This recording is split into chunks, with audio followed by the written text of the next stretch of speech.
guys, my name is Musa Khan and I study in class 7th. Welcome to Musa's channel.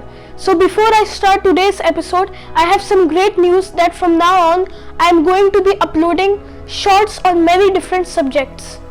So without further ado, let us start today's video. Today I will be telling you about earthquakes. So as you all know that in my previous video on Inside the Earth, I showed you the entire structure of the earth and told you about all of its different layers. Now for those who have not seen that video, and just to recapitulate, I am going to show you again the structure of the earth. As you can see over here, the structure of the earth comprises of mainly 4 layers: the crust, mantle, outer core and inner core. The crust is divided into 2 types, oceanic and continental crust, and the mantle is also divided into 2 vast sections known as the upper mantle and the lower mantle. And I also told you about the recent discovery that thanks to earthquakes there has been a 5th layer discovered by the scientists known as the innermost core.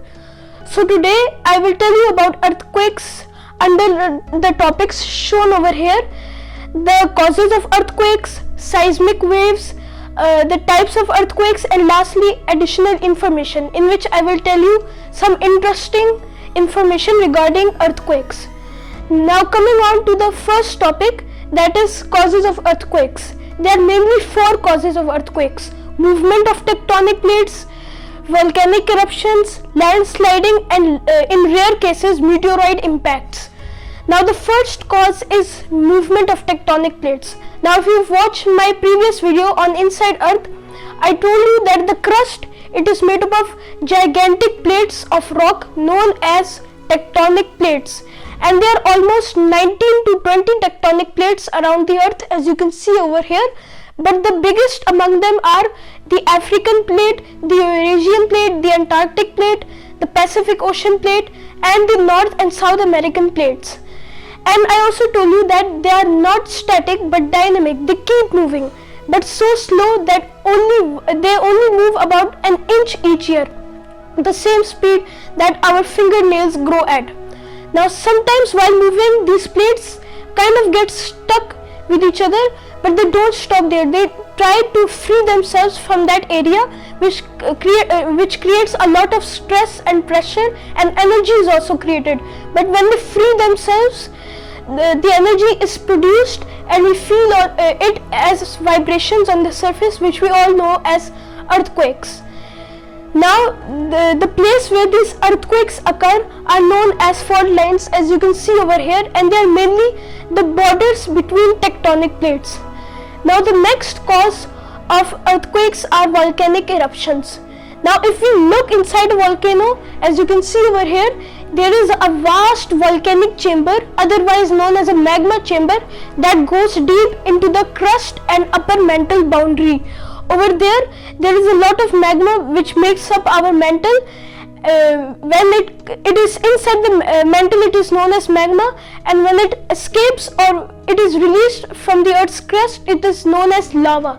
Now sometimes it happens that from the outer core and inner lower mantle boundary, the huge plumes of lava start rising toward the crust mantle boundary. Over there, magma is caught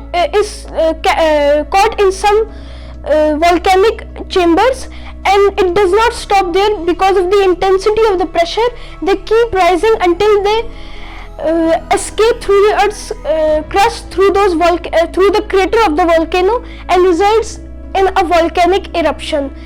Because the pressure takes place inside the earth, so it can cause a few vibrations around the earthquake, which we can feel as earthquakes. Now the third cause is landsliding. Now viewers, when I say landsliding is a cause of earthquake, I do not refer to the landsliding that occurs above the surface. Rather, I am referring to the landsliding that occurs inside the earth. Now sometimes when volcanoes run out of magma or when they are deactivated, their volcanic chambers or their core starts to get weakened due to the previous eruptions, and also due to shifting of land and vibrations from other far earthquakes.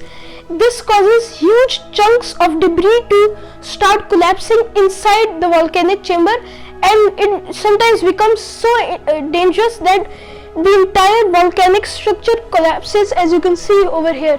This also causes a lot of vibrations which we can feel as earthquakes.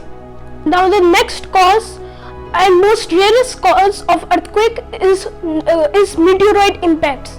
Now meteoroid impacts are very rare. They happen only 40 times or 39 times in a year. Now if you watched my episode on Earth's atmosphere, a protective ceiling, I told you how due to friction and momentum, the asteroids or meteoroids burn up in the atmosphere even before they can reach our surface.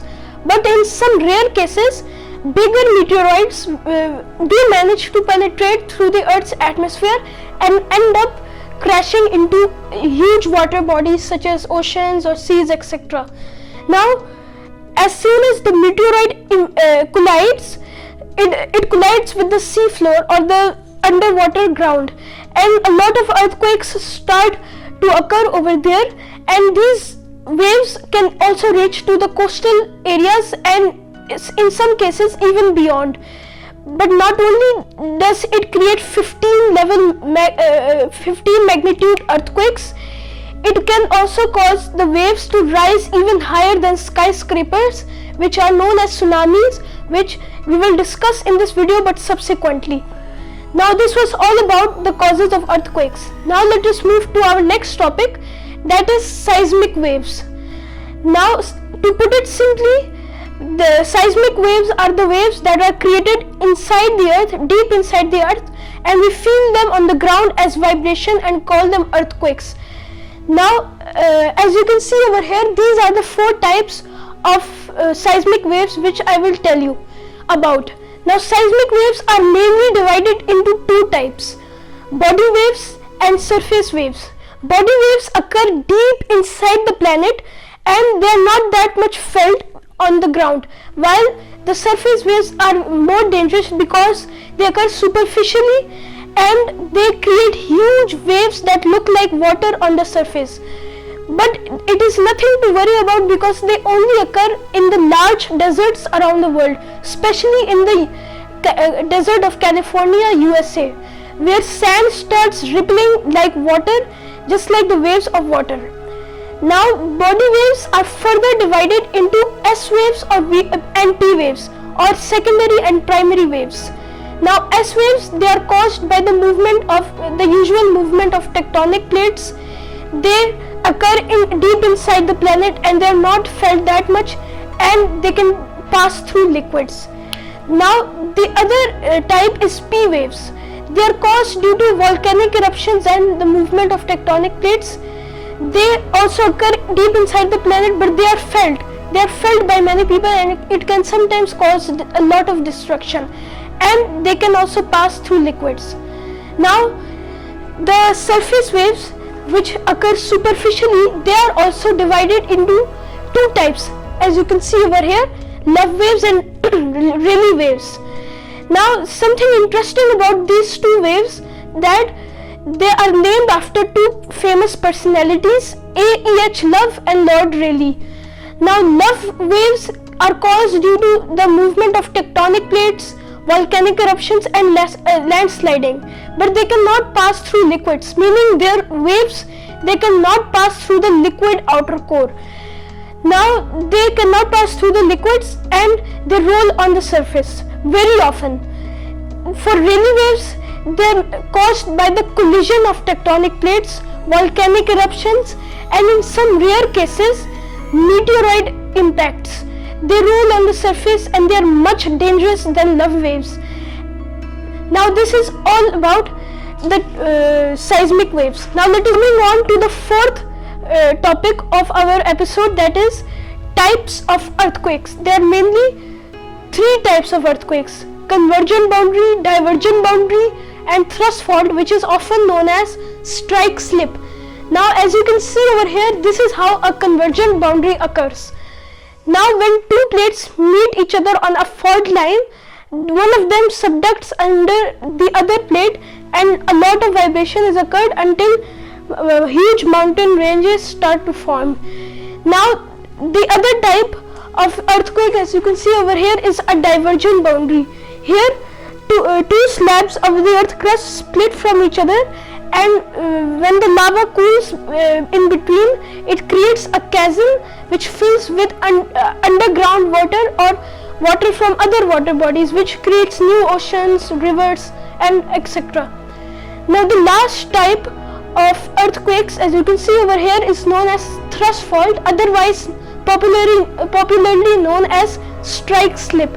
Over here, two plates rub against each other and create gigantic amounts of energy, which can cause level mass destruction and can even destroy entire cities. Now coming on to the last topic, that is additional information. Now first I will tell you what is a tsunami. As you can see over here, tsunamis are created when earthquakes occur underwater, maybe naturally or sometimes by meteoroid impacts. Not only do they generate earthquakes with magnitude of 15, but they even create huge waves that can flood entire coastal areas and beyond. Now I will tell you about the Richter scale. The Richter scale was invented in the 1930s by a famous personality known as Charles F. Richter, as you can see on the slide. He created the Richter scale for a specific purpose. The purpose was to measure the intensity and magnitude of an earthquake, as you can see over here. Now these Richter scales are placed all around the globe, but only on fault lines, because that is where earthquakes are first felt. The biggest Richter scale is placed in USA, Alaska, because over there the biggest fault line is present. The biggest fault line is present as it is in between two vast tectonic plates. They are the Pacific Ocean plate and the other is the North American plate.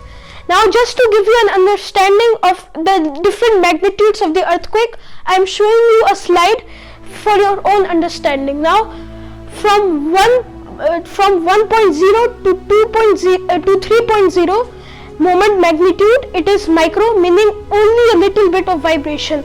From 3.0 to 4.0, it is minor. It is minor because a few small things start to fall. Then from 4.0 to 5.0, it is light, meaning a few bigger things start to fall on the ground, but it does not create any destruction. From 5.6 to 6.0, it becomes moderate. The house starts to rock back and forth or from side to side. Then from 6.0 to 7.0 moment magnitude, it is strong, meaning a huge chunk of the roof can fall down, or the windows can break and like burst, explode due to the vibration. Then from 7.0 to 8.0 moment magnitude, it is major, because street lights can fall and many other things can happen. Then from 8.0 to 10 moment magnitude, it is level mass destruction, meaning everything is getting destroyed. Now the last thing I want to tell you about is the precautionary measures. Now imagine if you're sitting in your home and you find yourself trapped between the shaking earth. Do not panic. Just wait for the first 5 to 10 or 15 seconds until the earthquake stops. If it does not stop and the vibration gets more intense, then first move yourself away from anything that can fall and hurt you.